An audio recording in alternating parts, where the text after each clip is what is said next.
안녕하세요.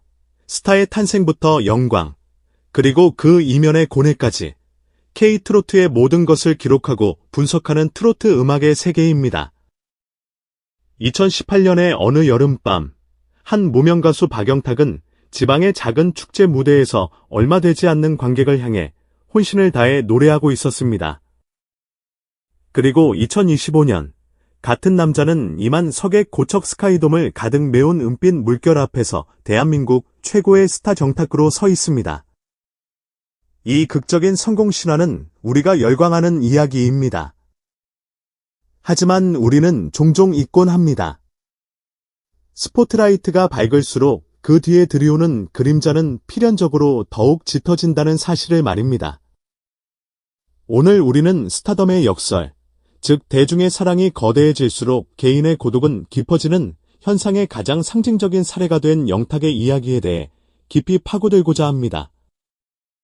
최근 그가 팬들 앞에서 용기내어 꺼내놓은 고백은 단순한 개인의 감정 토로를 넘어 우리 사회에 스타의 정신건강이라는 묵직한 화두를 던진 하나의 문화적 사건이 되었습니다. 사건의 중심에는 2025년 영탁 단독 콘서트 젠틀먼의 마지막 앙코르 무대가 있었습니다.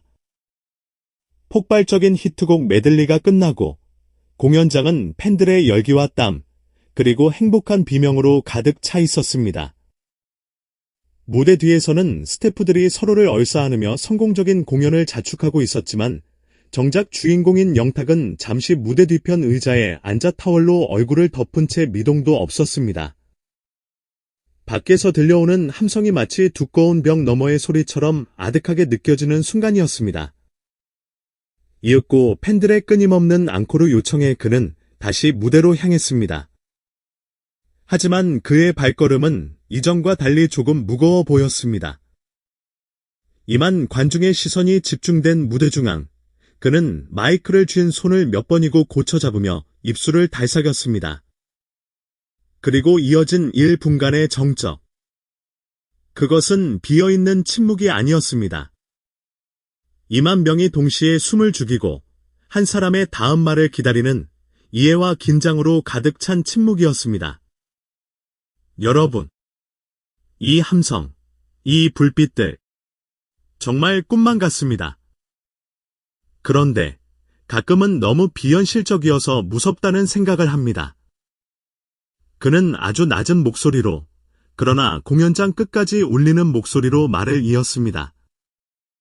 화려한 무대 의상을 벗고 호텔방의 거울 앞에 서며 방금 전 2만 명의 사랑을 받았던 그 사람과 거울 속의 남자가 전혀 다른 사람처럼 느껴질 때가 있습니다.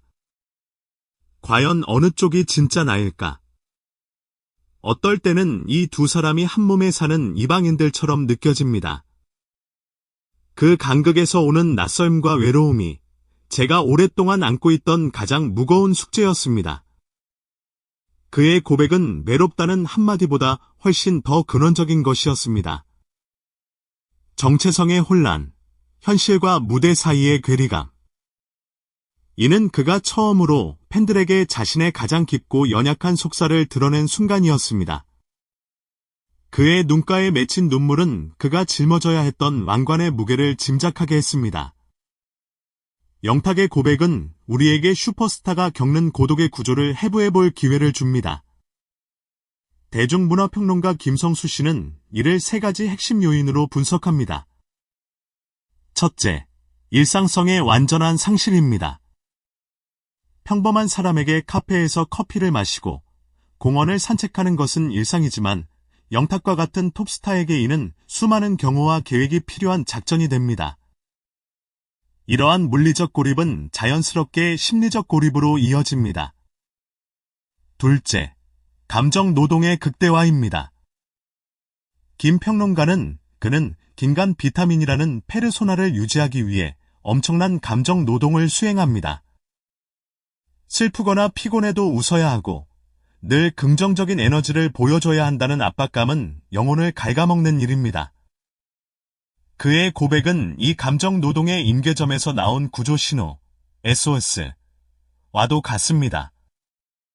셋째, 인간관계의 불확실성입니다. 성공 이후에 다가오는 새로운 인연들이 빈간 박영탁을 보고 다가오는 것인지, 아니면 스타 영탁의 후광을 보고 다가오는 것인지 구분하기란 거의 불가능합니다.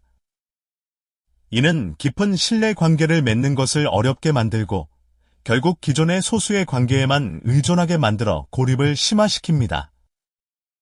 이러한 분석은 영탁의 고독이 단순히 개인의 예민함 때문이 아니라 현대의 스타 시스템이 만들어내는 구조적인 문제임을 명확히 보여줍니다. 이 극적인 고백에 대한 팬덤의 반응은 K-팝 역사상 가장 성숙하고 감동적인 장면 중 하나로 기록될 것입니다. 1990년대 1세대 아이돌 팬덤이 스타를 소유하려 하고 그의 모든 것을 통제하려 했던 것과는 정반대의 모습이었습니다. 괜찮아, 울지 마, 우리가 있잖아, 라는 외침은 단순한 위로가 아니었습니다. 그것은 우리는 당신의 완벽한 모습이 아닌 당신의 모든 모습을 사랑하고 지지하겠다는 하나의 선언이었습니다. 팬카페에 올라온 한 50대 팬의 글은 많은 이들의 심금을 울렸습니다. 언제나 영탁님은 저에게 기쁨을 주는 존재라고만 생각했습니다. 하지만 이제는 우리가 그에게 편히 기댈 수 있는 그늘이 되어 주어야 한다는 것을 깨달았습니다. 또 다른 20대 팬은 상처받기 쉬운 자신의 모습을 솔직하게 드러내는 용기야말로 완벽하게 포장된 아이돌보다 훨씬 더 멋진 롤모델의 모습이라고 평했습니다. 이러한 인식의 변화는 경탁의 밤을 지켜줄게라는 해시태그 캠페인, 그의 정신건강에 도움이 될 만한 책과 차, 다를 선물하는 마음 돌봄 프로젝트 등 실질적인 행동으로 이어졌습니다. 이는 팬덤이 단순한 소비자를 넘어 아티스트의 동반자이자 보호자로 진화하고 있음을 보여주는 기념비적인 사례입니다.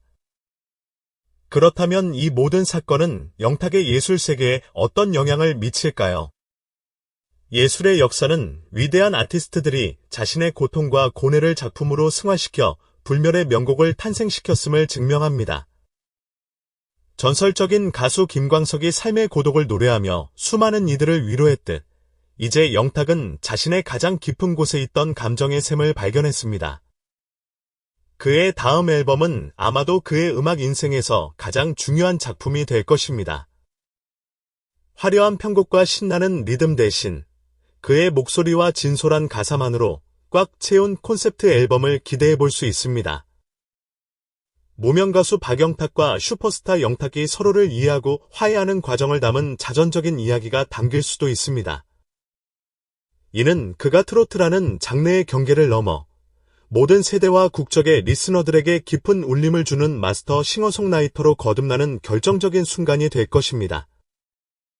결론적으로 고척돔에서의 1분간의 침묵과 눈물의 고백은 영탁에게 약점이 아닌 가장 강력한 무기가 되었습니다. 그는 완벽한 스타라는 허상을 스스로 깨고 나옴으로써 팬들과 세상과 재인간화, 리휴머너제이션의 과정을 거쳤습니다.